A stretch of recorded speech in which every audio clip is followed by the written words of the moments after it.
Welcome to Kenton's videos. Enjoy the video. You start by verifying prerequisites and taking the first actionable steps.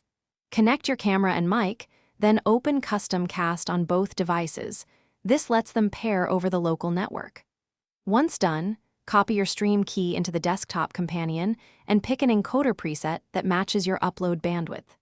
Make sure to set 3060 FPS and a bitrate consistent with your plan, because proper input alignment prevents dropped frames and unstable connections as you initiate the cast.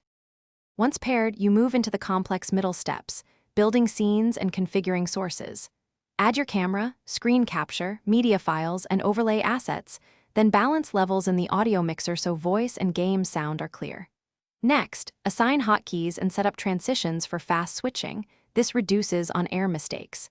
Make sure to use a wired connection when possible, because it lowers latency and packet loss.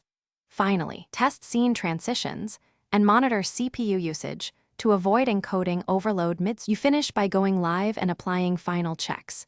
Start with a private test stream and watch health metrics, chat lag, and frame timing to validate settings.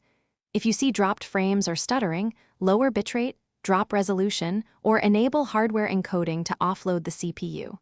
Once stable, save your scene profiles and backup settings so you can restore quickly.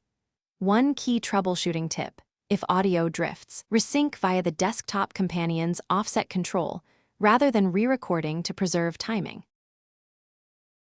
Thanks for watching. Consider subscribing if we helped you.